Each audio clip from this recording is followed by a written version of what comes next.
All right, let me say welcome everyone. Thank you for joining us for Stemming Up Your Program. Um, I want to welcome our presenters, and in the meantime, I'm going to launch a poll just to get some background information from everyone. So please complete the poll. There are a number of questions, and let me introduce our presenters. So first we have John Monahan, John Wade. His name is spelled wrong there, right? There's no G, but such is life when it comes to technology, okay? John's with the University of Alaska Fairbanks. Also, Adam Lowe, Wave Adam, right? I know the names are there, but I like always, right, given that energy.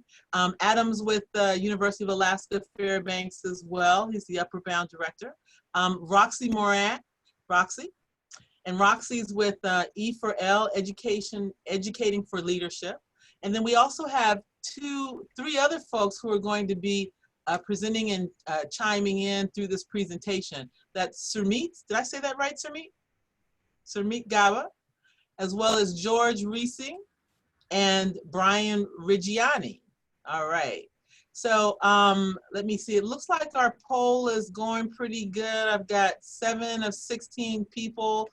Just so you know, we're just trying to get some basic information in terms of who are you and what program you represent, how long you've worked in the program, your current position, and your role. So it's helpful because it would give our presenters a sense of who the audience is, that they're presenting to and what your needs may be. Let me say, while you're on the line now, before we close the poll, I've got 8 of 19 people, 47% have voted, 52, thank you very much. Please, in the chat box, enter in your state. So your city and state, if you're, in Idaho or, down south in Louisiana. There you go. Thank you, Sandy, Illinois. We got Carrie from Milwaukee, Wisconsin. All right, George is thanking folks. Julia's from Louisiana, Indiana. That's what we need to know. We want to get you going, get that energy moving, right? Help our presenters get a better understanding of who they're talking to so they can give you all the information that you need.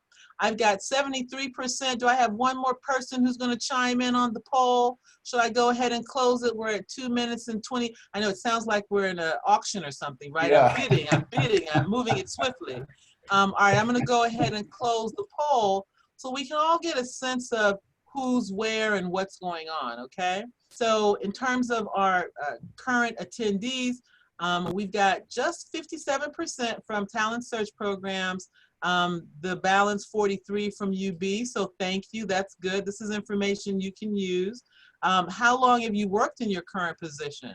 Wow, a number of folks, 29%, just up to 2 years, 29, 6 to 10 years. So talk about a spread in terms of years. Some of those very young folks, as well as the more seasoned folks in terms of a cycle. And then your program, your role, program directors at 43 and advisors at 43%. So that's good to know.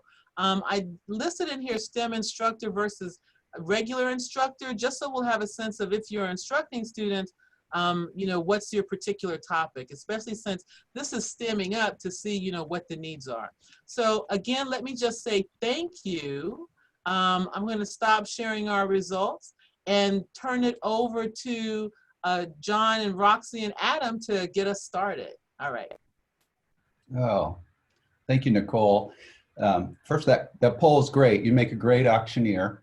And just want to thank Nicole for inviting us. And she's been a great resource to our program over all the years. And we appreciate her and COE and what they've done. So thank you for this opportunity, Nicole. And thank you everyone for participating in the panel. It really helps us. I mean, we look at it and you're our people. UB Math Science, Talent Search, we can relate to all of that. And I think we've built this presentation around really looking at some of the needs and some of the things that you're going to have or want to do with your program. So feel free throughout the entire thing to chat, send your questions, send your comments, and we're going to be very conscientious about trying to make this presentation meets your particular needs. We have a wide variety of different roles on. Nicole made a nice presentation about each one of us, but each one of us are also going, we have a slide or two about what their role is in the program and where they're located. So University of Alaska, you can see a slide there of our program. I'm just gonna give a 30-second about our particular program. We're a UB program, been in existence 51 years now. I'll qualify that I haven't been with it the entire time, but we have developed quite a team, and we're proud of it. We're pretty geographically dispersed. If you look at Fairbanks in the center of the map right there, that's where the administrative offices are, and that's where we do typically our summer program, with 6-week residential program. But our 10 communities are spread all around the state. Shishmaref way up at the top, Wrangell way down at the bottom. Roxy, if you go to the next slide there, people can get a sense of, oh, okay, let's go to the next one. we're gonna introduce all these people.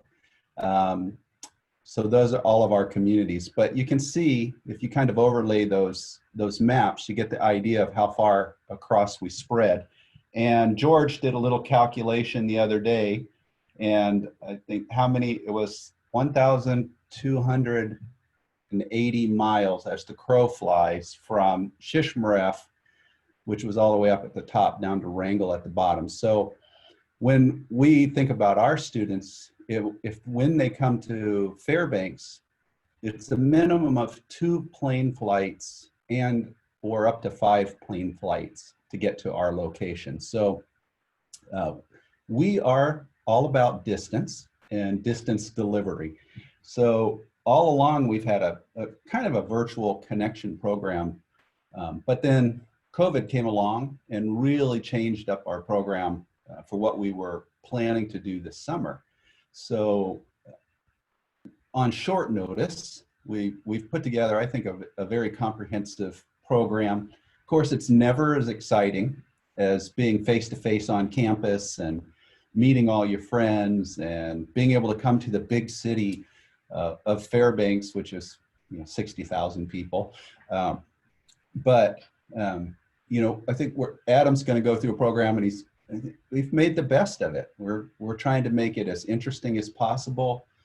We've had some opportunities by shuffling some of our money around to make some different approaches and add some health components in it, which Sharmit's going to talk about. George has really worked heavily on putting together a curriculum that is interesting and dynamic to our students. Brian is working with our work study component and how we've been able to integrate that throughout the entire experience. And Adam's going to give you a complete structure of how the program looks and how he's administering the program. So you get the idea. We're pretty distant. Our villages, and you're going to get a treat to see some of the pictures of where Summit is, range from a couple thousand people in a community. Seward. George, what's the size of Seward? You're on mute there, but about 3,000 in the city and another 3,000 39 miles away.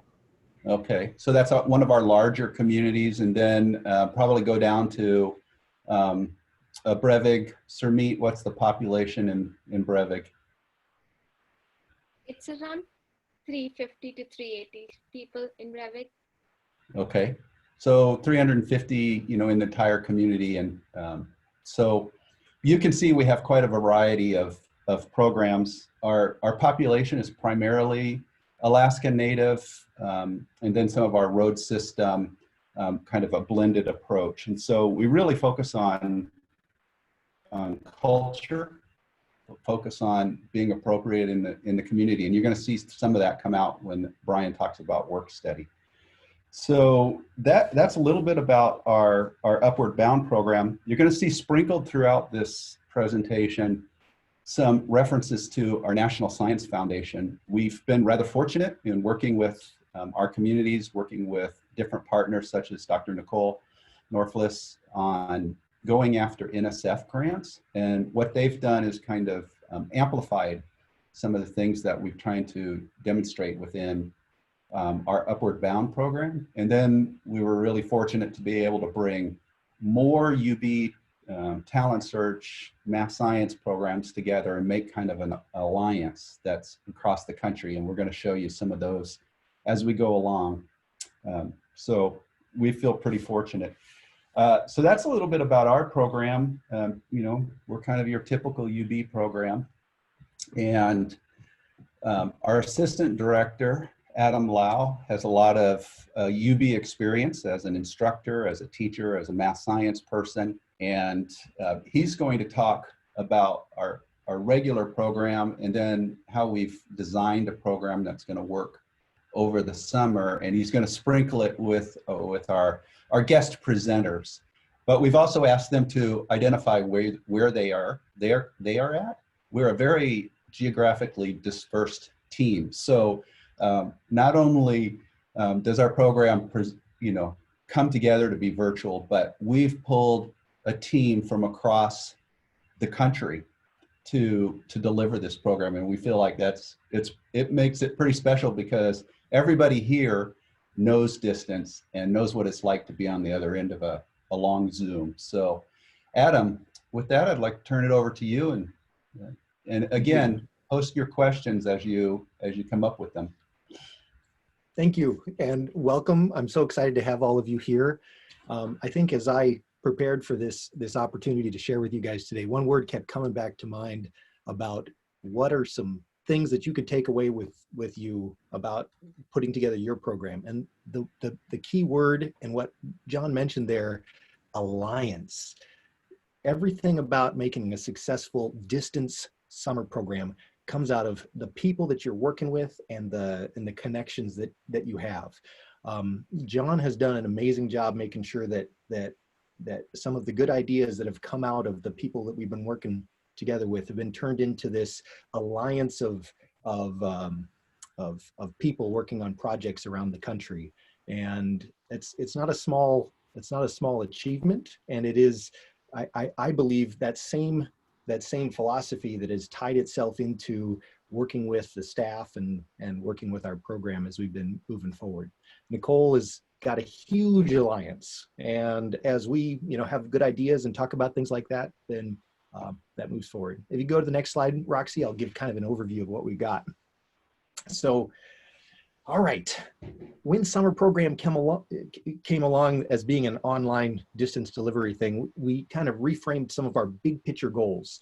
And the first one, healthy life skills, is one that, as all of us are spending our days on Zoom calls, and as we are moving through what is life like when it's unstructured, where you could watch Netflix and you could never change your clothes or whatever. How do you help students in this kind of situation where learning is at a distance environment? So you'll hear from Sarmeet later. She's a counselor, and we brought her into our staff and said, this has got to be something that we incorporate into our program. It's been something that's been part of T3 Alliance for a long time. The growth mindset is a well-researched way of looking at education. And we've, in the T3 Alliance, taken growth mindset along with some technology skills and said those things can be combined to make community engagement opportunities. Community engagement opportunities can be all sorts of things that vary from, I helped my family build a thing with a 3D printer that I can pick up the spoon now, or it could be a selfie station. It could be all sorts of things. But the key emphasis is that when students do something with their hands, they believe that they can learn to communicate with people and make a difference, then it makes it so that students want to give back. And we know that giving back is something that makes it like, I enjoyed that. I like staying in school, and I like moving into a post-secondary career. And in this time right now, we kind of know that grades, I don't know if I have teenagers, and I've watched as grades and being at home stop being as important. And you know, having students work on projects because it is exciting, because it's important, because it makes a difference. That's a paradigm shift that we have a hand in making a difference in. And for those of you who are in a role where you can help make an awesome summer program or help connect students with their family, with people in their own environment, that's a pretty great privilege that you get to have there. So build STEM and communication skills, that's helpful. And then just like this is the new reality for what we're doing at work, managing our time, making meetings, staying mentally healthy, communicating in a quick way, college and work readiness preparation. So later on, you're going to get to hear from Brian Reggiani as he talks a little bit about the work study program we've put together and how we've made it so that it works, it works in that way. If you could go to the next slide here.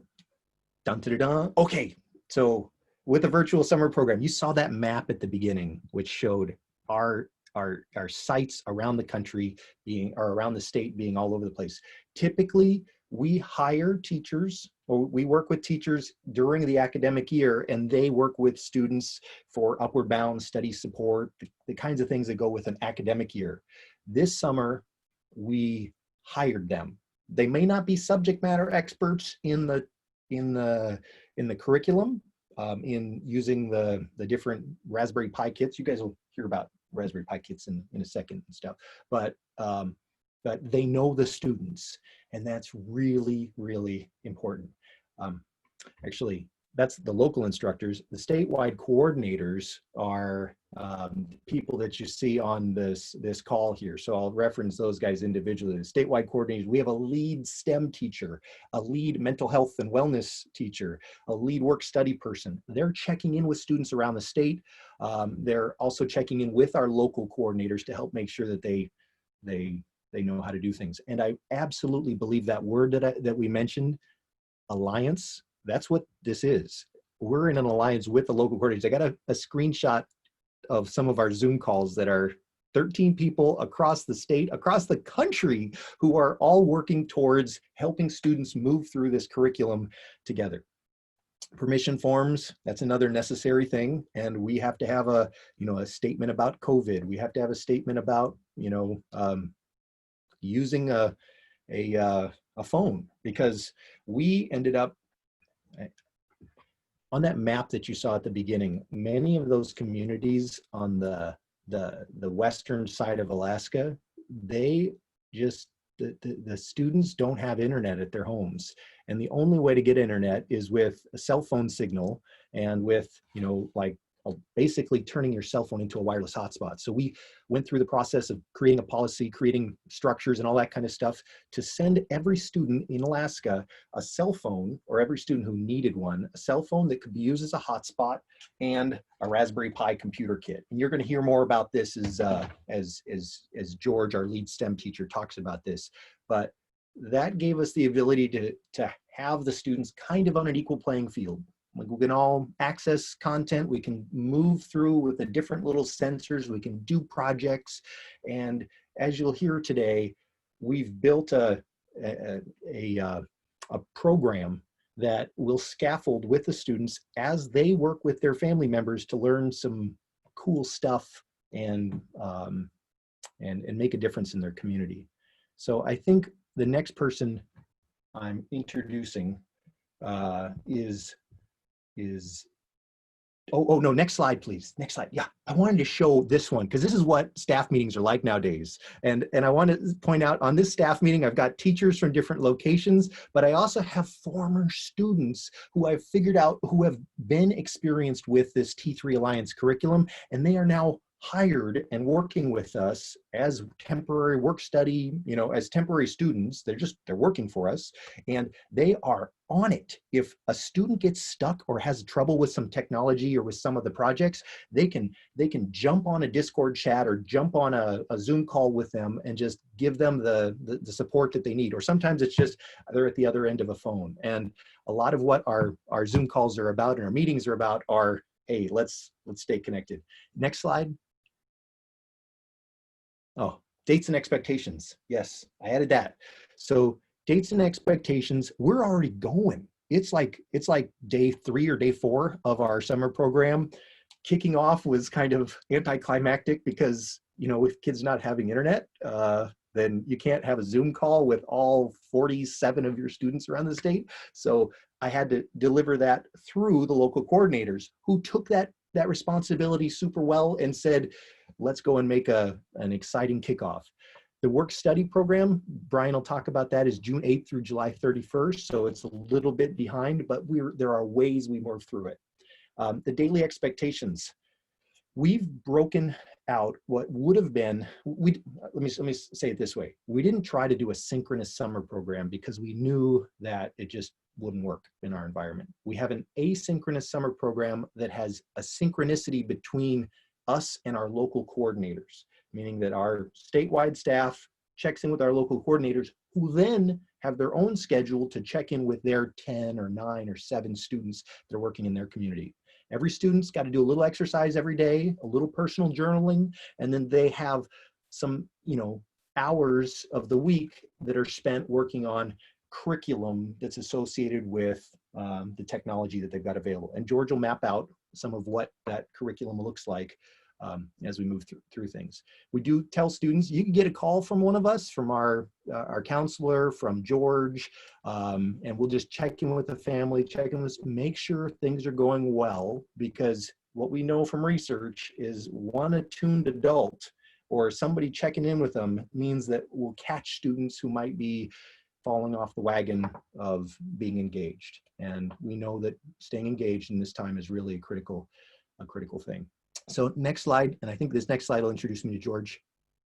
Curriculum, yes. But so before I let George take over, I want to say that when you can, if you can find a rock star teacher, and George is one of those rock star teachers, he's been involved with what we've done with T3 Alliance for a long time, and he's always been one who just tries stuff. So he's been a local coordinator, and we asked him if he would take on the responsibility of being a mentor teacher to the other local coordinators around the state, and we are just so pleased to have him. And I know each of you guys, as you think about building your program, you've got somebody like that in your alliance who, if you can tap in and say, you know, there's a leadership opportunity here, a way that you can move forward, then that is awesome if you can catch them. So thank you, George, and ready to hear about curriculum. Okay. Well, and again, I'm George Rising. I'm a math and science teacher in Seward, Alaska. And what you're looking at in this photograph is a Raspberry Pi box. The actual computer itself is just that little itty bitty thing there between the mouse and this beautiful custom box, which is only about $35. But the power and the science skills, the math skills involved in programming, in figuring out how electronics work is just so powerful. And again, it's this very hands-on experience. So every student gets a Raspberry Pi kit that they have to build. We'll show you some photos later on. They go through an online curriculum. So basically it's self-paced, it can be asynchronous, but it's really up to our local coordinators to say, hey, how do you want it to work in your community? What is the relationship you have with your students? Do you want them on at the same time to meet and go through this? Do you want them to work on their own? I mean, that's really up to each local coordinator. In that process, we're teaching them what design thinking is, how to write a grant, and then how to address a problem in their home or their community. So right now, students are essentially family units. They're not coming to school, but they have these resources at their home. And this is the opportunity to really bring the entire family into an educational experience. They're able to work on this problem, but they're not by themselves. They have support locally, statewide, and even nationally if they get into more complicated projects. As they move through this curriculum, there's the opportunity for work study to continue their projects beyond our traditional 6-week program. And throughout the entire thing is that social emotional wellness, that help, that support network saying, oh, you're having a hard time with being isolated, you're having a hard time with this world. We're all here together to support one another. And it's a really powerful experience. Roxy, would you go on to the next one here? Yeah, so the National Science Foundation, we got a grant in Fairbanks at UAF. John is the PI with Nicole, and it is for 3 years to help others figure out ways to do what we're doing in Alaska. So using the STEM, the growth mindset, the community engagement, you can see across the country, we have over 100 institutions now that are part of it. And we started doing a lot of face-to-face training. We've done trainings all over the place, Hawaii, Puerto Rico, in the East Coast.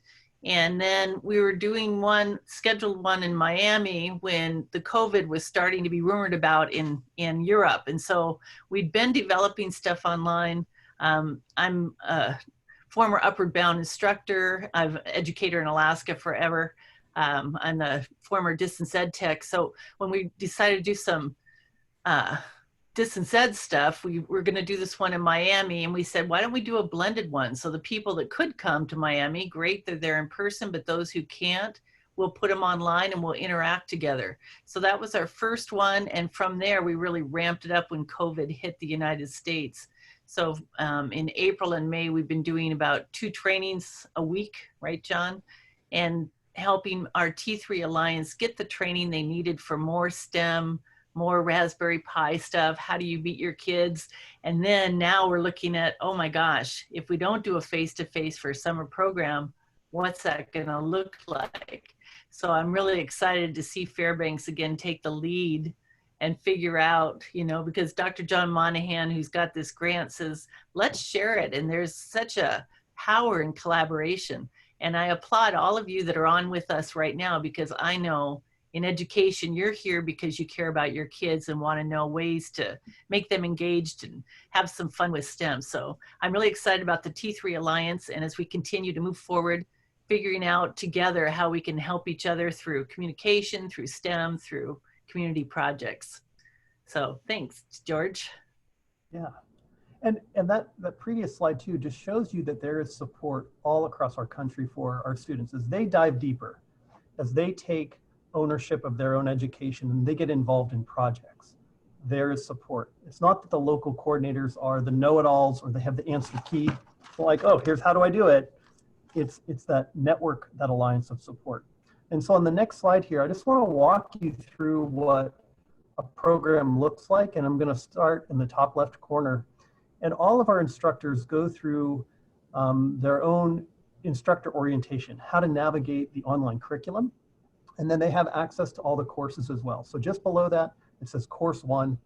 The idea is all of our students are taking this introduction to the T3 Alliance and a Raspberry Pi kit, where we talk about growth mindset, how to do basic programming, how to access resources. From there, the students have a choice. Do they want to go deeper with the Raspberry Pi and networking? Do they want to start on 3D printing? Do they want to get into autonomous vehicles, drones, UAVs, those type of things? Or for a lot of our students too, it's just that telling the story. What is going on in their community, in their world? What problems need to be addressed or communicated? And that's such a critical part. I mean, as you all know about getting grants, right? Someone has to write it up and tell the story. And so you need a team of people to solve real world problems. From there, all students funnel back into a design thinking course. And that includes the idea that as you want to address problems in your home or your community or your nation, there's a certain set of skills and it's an iterative process. But then you're also going to probably have to get some money for that too. And I'll go down that path in just a couple slides. At the bottom here, John asked to show everybody where you're from or what your community's like. So you can see I'm in Seward, Alaska. I'm in South Central Alaska. And some of you might have heard of the Mount Marathon race. I mean, we're in a fjord So that's the ocean there at the bottom and our little town of Seward at the bottom of it. And these are runners running down 3,000 feet right into town. So just a little bit about my world. Roxy, would you do the next slide, please? So here's what it looks like. I'm going to start in the top left and go clockwise around. Students are given a puzzle. They are given the opportunity to practice what a growth mindset is. What do you want me to do? It's like a puzzle. You might get a picture of what it's supposed to look like, but there's not step-by-step instructions. So as students figure out how to put this computer together, then they're given more step-by-step instructions on, okay, now how can you wire it to turn on a light? How can you go through this course content? And you can see in the bottom half of the screen, we've set up a system of content, activity, quiz. So it's that way to check for understanding, to make sure students really know what they're doing before they go on to the next step. And then they can communicate that with their community of learners. And then the design thinking process, so critical, is that listening skill, empathizing with your community or your family and saying, what am I hearing here? Are we feeling isolated? Are we having a food security issue? Are we having earthquakes? Are we having flooding in our community? What's going on? And then coming in and really defining that problem, coming up with ideas. Oh, what if we did this? What if we did this? Now, in order to take that idea into a reality, it often takes a little bit of money. Sometimes it takes a lot of money, but sometimes a little bit of money to get the technology and the tools. And this is where Adam comes in. Our students can write a grant.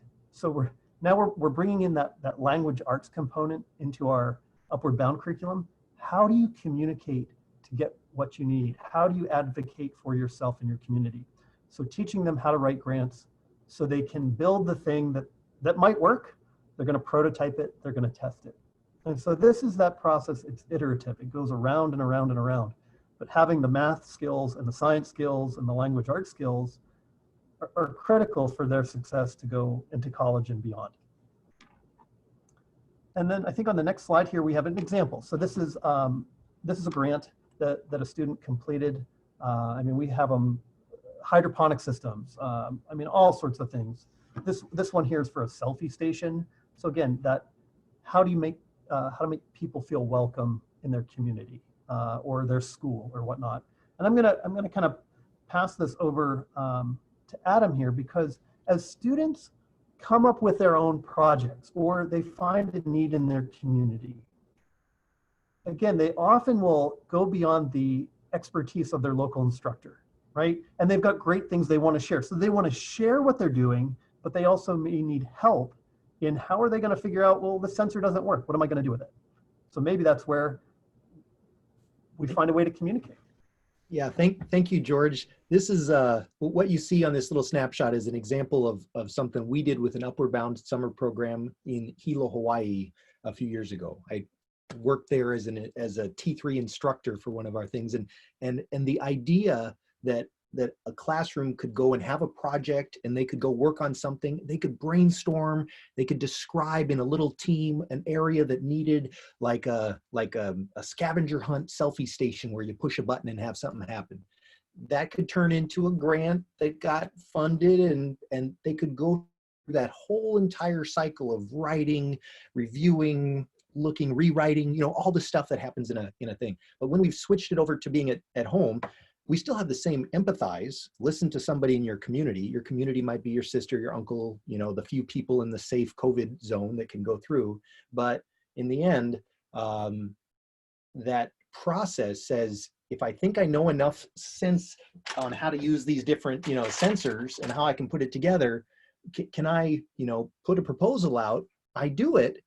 And then I have a deliverable, which means I need to write a report. I need to take, math careful analysis on things. I need to make a short little video clip describing what it is.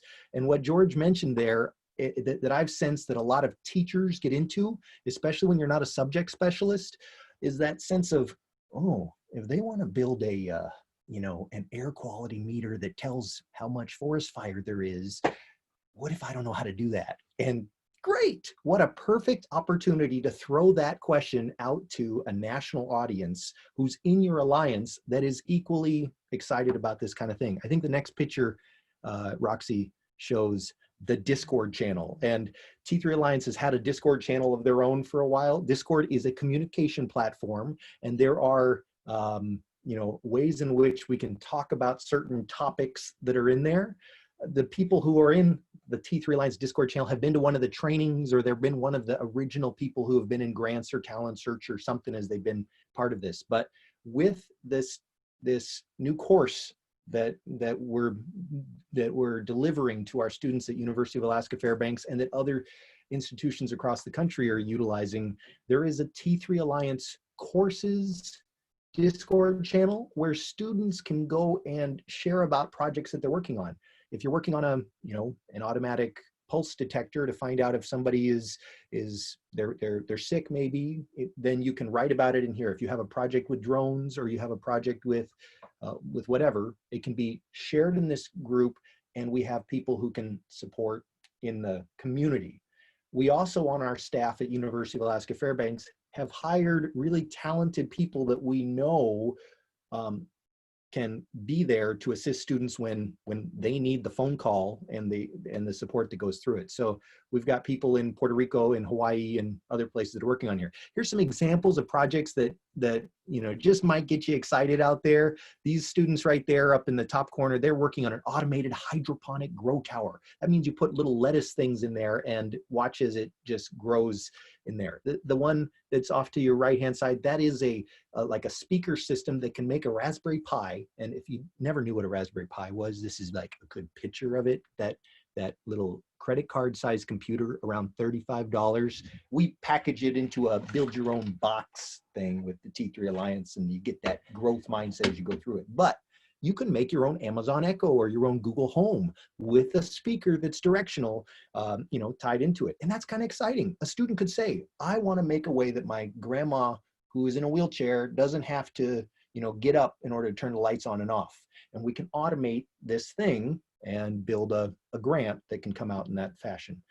Below, you can see there's an ultrasonic transducer that's put on the top of a fuel tank. So in Alaska, we pour diesel into these tanks outside of our house in a lot of our communities, and that diesel level goes down the colder it gets because our furnace is running. So sometimes, instead of going outside and sticking a stick in there, you might build a automated detector to figure out how deep it is, or maybe an indoor garden. I mean, these are just examples of projects that students can ask for, get excited about, do, share, and support other people as they're going through there. And what's really important is that that's job skills right there. Here's a picture of students in Puerto Rico. I don't know if we have any Puerto Ricans or people from Puerto Rico in this call right now, but you couldn't have not noticed that last February there were earthquake shaking going on, and T3 Alliance sent one of our curriculum creators down to Puerto Rico to help students work on building a seismometer that could be hooked up to a Raspberry Pi and send out an earthquake alarm. Whoa, holy cow. That means it could send out a tweet as fast as the earthquake shaking hit a certain level to let people in the community who were subscribed to that tweet thing know that, hey, there's been shaking, we should go inside. And it was faster than the USGS's, alert that, hey, an earthquake just happened. So it's kind of cool that that citizenship kind of stuff has worked out to where we can do really cool things and make a difference in our community. So that is work preparation, a lot of what had to happen there. So I'd like to hand it over to another one of our rock stars here. This is Brian Reggiani, and full disclosure, he was once my student when I was a high school science teacher in a little town in Alaska called Cordova. So it is of great pride that I watch as this guy just finished writing his first NSF grant, and he used to work for a different program called GeoForce. And so anyway, he's got a lot of experience in helping our students build a program where, as they're going through this independent learning this summer, they can be learning about what job skills, job readiness, that kind of stuff is. So without further ado, Brian, take it from there. As Brian comes on, let me just chime in and say, Adam, you had that picture of you standing by the grow towers that the students did. If you can flash that so that folks will get a sense of, all that good lettuce that's there. When you put your camera on, when you stop your video, just to give folks that sense. And Oh. then, yeah, definitely, Brian. Sorry for the interruption. Just want to turn it over to you. Right there. Yeah, thank you. That was a growth tower from last summer. Yeah, there we go. Yeah, Nicole, I like what you said there, and it really does a good job of prefacing our work-study component. One thing to really understand about life in rural Alaska is it is much different than life in the lower 48 states, like most of you are familiar with. When coordinating a work-study experience, the first thing you think about is what kind of job options there are for students in rural Alaska. And honestly, in some of our smaller communities, Brevig Mission, there might be 5 or 6 jobs for the whole entire community. So at work study, we've had to take a more broad approach and really focus on how to make a living rather than just what you're going to be doing for a traditional career. Those traditional career options are available in rural Alaska, but they just look quite a bit different than what we're used to. This work study experience is really exciting because we can actually pay students to learn. We have an incredible carrot of a $900 stipend, which will really make a difference for our students and their parents. But this work study opportunity is really individualized for every student who participates. Our goal is to basically introduce them to different careers that they might be interested in. We're going to be talking a lot about different career pathways that make sense for them and kind of establishing their own journey to get there. One really important component of the work study is the students are in control of the different projects and job shadowing opportunities that they participate in. I was just talking with a student out in Shishmaref, and his family is building a cabin at their fish camp upriver. So this activity that they're going to be doing anyway this summer really fits nicely into their work study component, because with a little extra mentorship and a little extra discussion about how their experience building a cabin relates to the construction industry, and if that's something they want to pursue in the future, we can take this really wholesome family event that they're participating in and really relate that to their career journey moving into the future. All right. So thank you, Brian. And Brian's going to answer questions at the end here so that we have, because I know that opportunity to help students with money as they're doing learning stuff that helps them get ready for life is really important right now. A lot of our food security, it's just been a big concern. We know, COVID has hit economically the population of students that we work with in a really major way. So this is the opportunity to have reframed some of our money that we would have spent on a traditional summer program. Our traditional residence program has been really nice to have this opportunity out there. Another rock star that I'm so excited to share is Surmeet Gaba. She is a local coordinator. She's a counselor in a very tiny community called Brevig Mission. She'll show a picture and that kind of stuff. But just so you guys have one little tidbit of cool information about Brevig, it was the location where when the 1918 flu pandemic came out 100 years ago, that community lost almost 90% of its population there. And it's at a place where there's permafrost, and there was a mass burial. And they were actually, when we went and found, some researchers went and found the original DNA of that 1918 flu pandemic. They went to this community and asked the elders if they could exhume some of the graves to take a sample of lung tissue off of ground that had been frozen, and it stays permanently frozen. But anyway, Surmeet is awesome. She works with our students there in our local community, and she also calls the 42 students around the state who are in our Upward Bound program and their families, and stays in touch with them and works on some really fun curriculum. But Surmeet, I'll let you describe what you've got going here. Thank you, Adam. Thank you for the introduction. So like Adam said, that I am a school counselor in Brevig Mission and in Teller School. And this was my first year as a school counselor and first year as an Upward Bound coordinator in my school in Brevig Mission. So that gave me a really good opportunity to work closely with kids and seeing them brainstorming ideas and working with technology. And, there were times when kids used to get stuck, and then we used to encourage, okay, what's the positive talk you can tell yourself? What's the positive statement you can tell yourself to continue?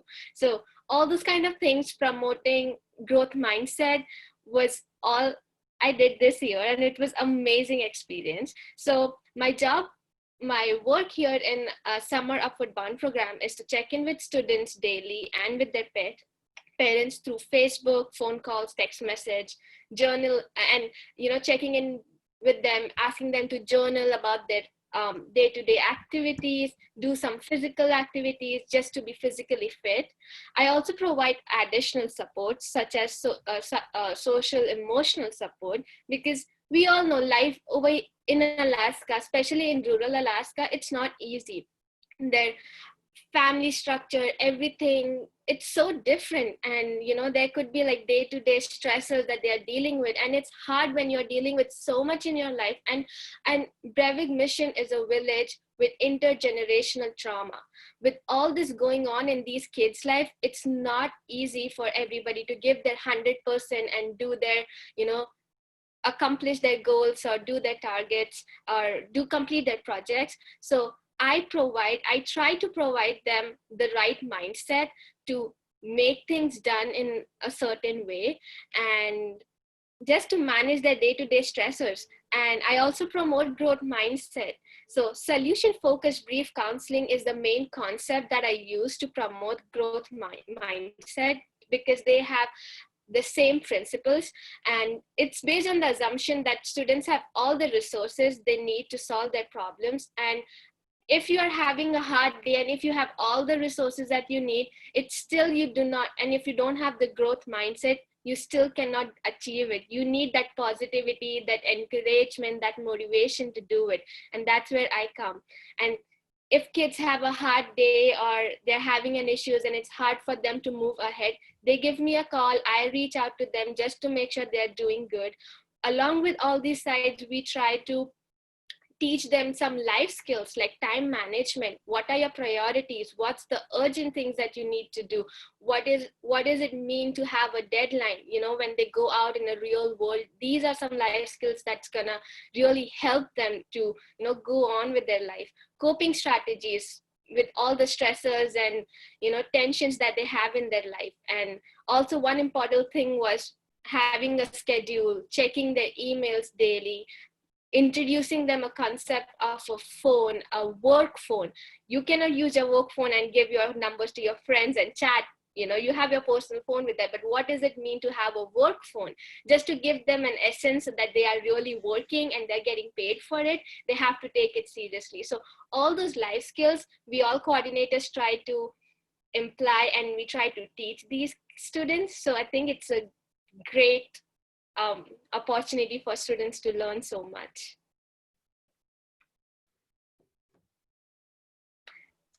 And so there's a picture of where Brevig Mission is, way out there on the edge. I know in the time I visited, there were seals pulled up on the beach that people were using to get subsistence food from. And yeah, it is a town of 350, and most of the people in the community, survive with subsistence, and a few. Yep, there's a picture of the community. So yes. Yeah, the school is the big center of attention there. Lifestyle.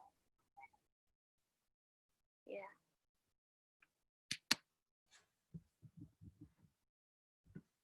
Roxy, can you show the next? Okay, there you go. Awesome. Okay. It's you, John. Yeah.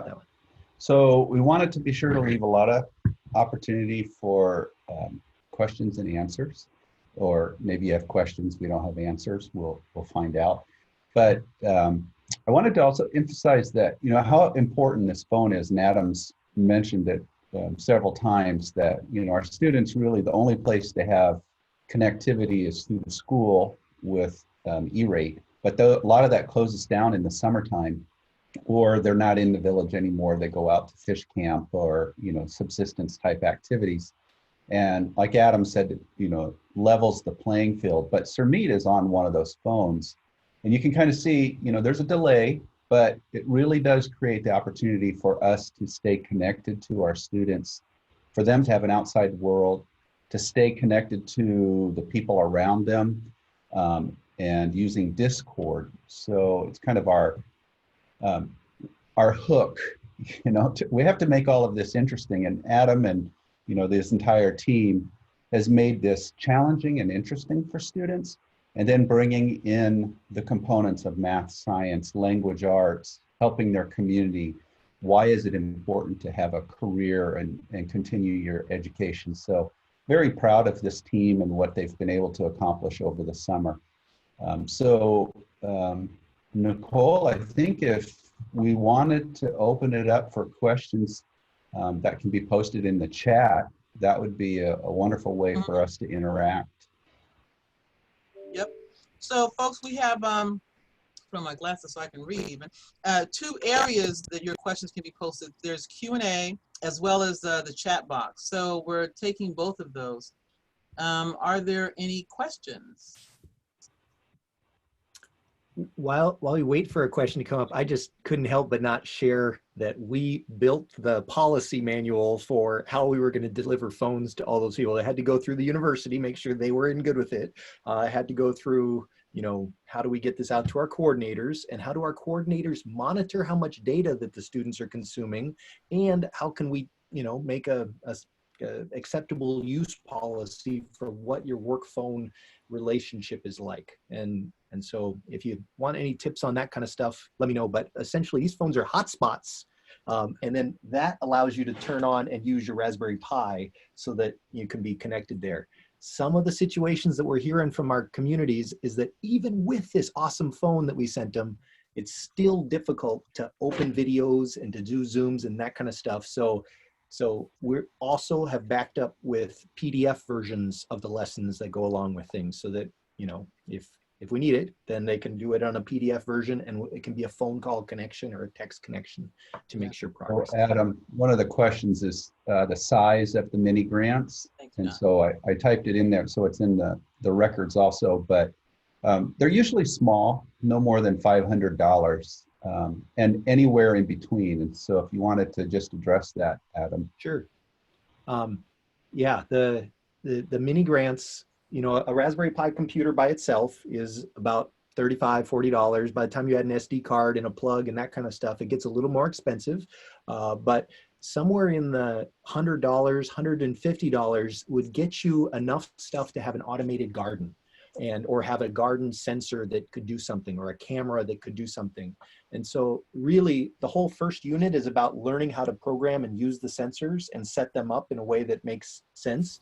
And then once they've gotten a little bit of that under their belt, they've done some practice projects there, they're ready to go in and say, oh, I see how I could tweak this in my own situation. And we scaffold. We know that a student who's just emerging as a person who's writing their first grant, that first grant might look kind of like chicken scratch with like a little bit, we'll say, come on, I need you to write a little bit well. But by the time they've done 3 or 4 of these grants, we can say, I need you to go back and look at your budget a little more carefully. Did you calculate all the costs, both the, I have the cost of using internet, I have the cost, and level it up. But essentially it comes through the local instructors, comes to me, and I give a green light on it. And then I have a whole bunch of extra pies and supplies here. And Roxy is, with the nonprofit Educating for Leadership, and the partner that we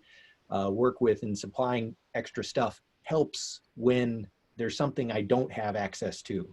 But in the end, it's a supply material, and the students who built it. You got a little bit about teamwork, and that's the importance of teamwork and how it fits as part of a work skill.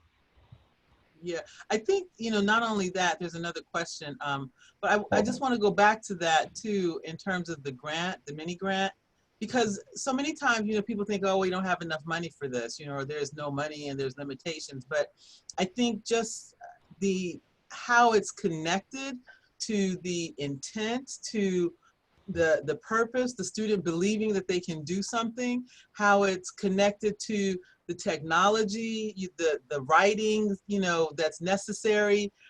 It's really full circle. So even in terms of work, how the student works with a team, even in their proposal, is critical. So I can't, you know, say enough about how great, you know, what a great idea that was.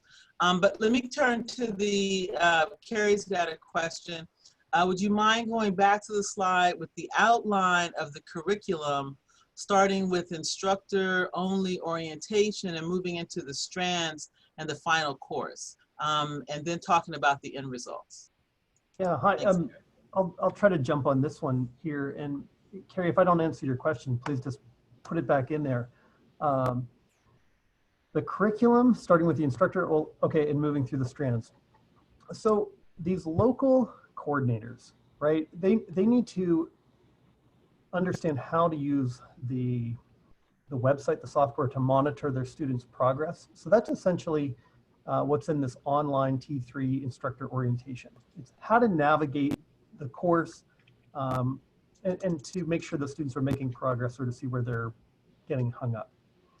The instructors also have access to all the courses, the true courses. And so this first course, like Adam mentioned, is all about what is a PI, what is growth mindset, what is this alliance that I'm part of, how do I communicate with other students through Discord? And the instructors go through that as well. I mean, I think that's a great model, because if it's an instructor and their 8 students, they're kind of working through it together, right? They're hitting the same problems and whatnot. From after completing that course, then it's a more of take a moment and to say, well, what are you interested in? And the idea here is they could actually go through all 4 of these strands, but we want them to pick one first and go through it. So let's go right down the middle. We'll go into 3D printing. So many of our local coordinators and school sites have a 3D printer. So it doesn't mean the student needs the 3D printer in their home, but they can use Tinkercad or AutoCAD to learn how to design a fidget, a phone holder, a part for a face mask. We've been printing face mask holders for the COVID, right, for our local hospital. So they can learn how to design these things and then send the file to their local coordinator to print. So that's just an example. After they move through that course, then we want to say, all right, what is the big idea here in listening to your community and design thinking?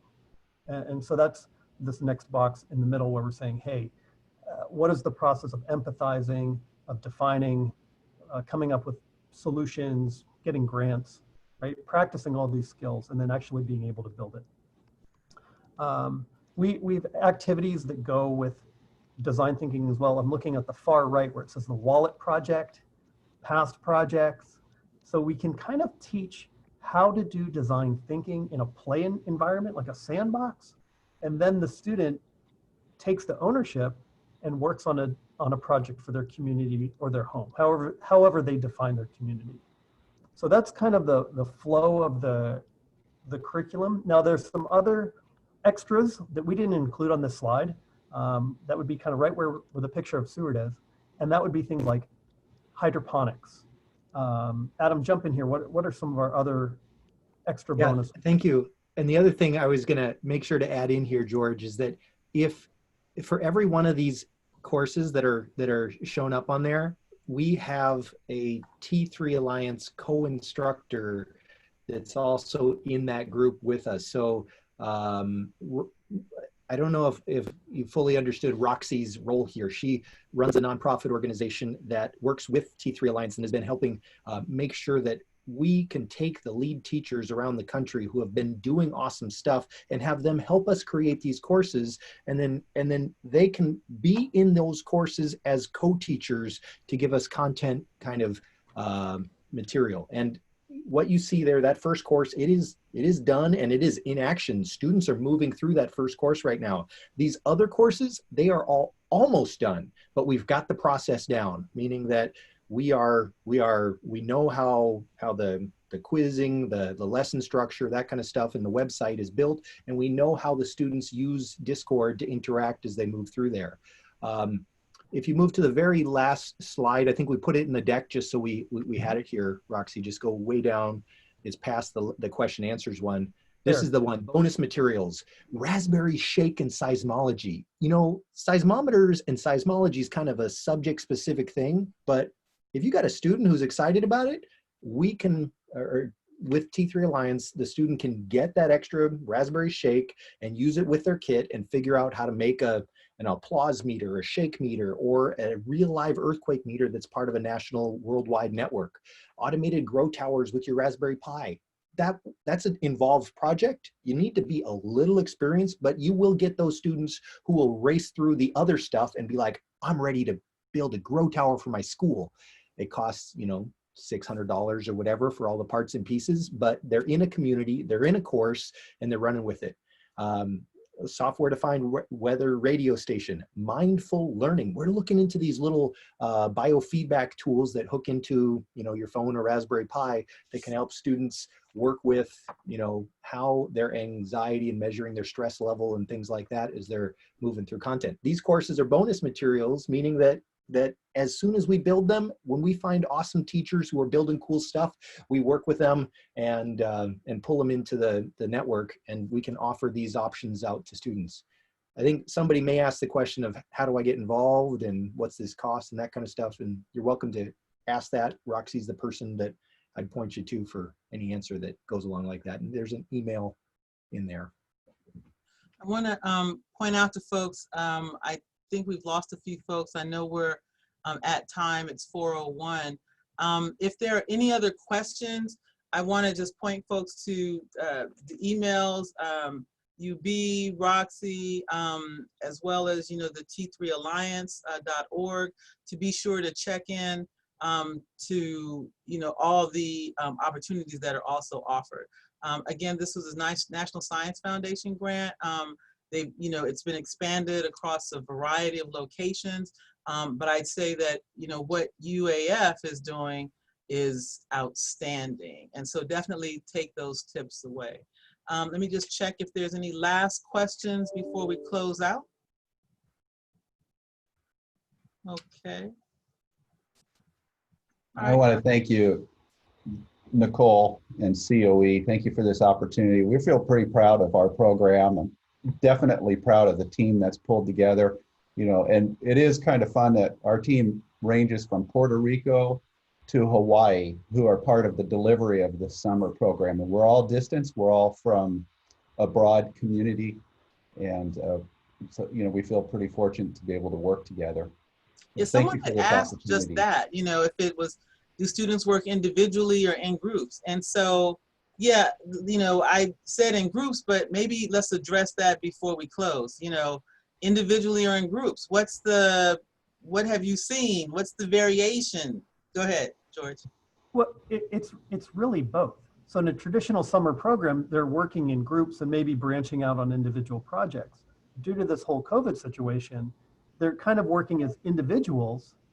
However, with this family unit in mind, you're back to a group. It's just your group has changed from students to now maybe you're working with your siblings or your parents or your grandma or whatever to come together. Right. Okay. So with that, let me thank the group and the presentation, and thank you all for being a part of this webinar. For those that are interested, once we get the clip, we'll definitely be sure to send out the PowerPoint to you. And yeah, continued success. Thanks, Nicole. Thanks, everyone. Thank you. Thank you, everyone. All right. Bye-bye. All right. Bye-bye.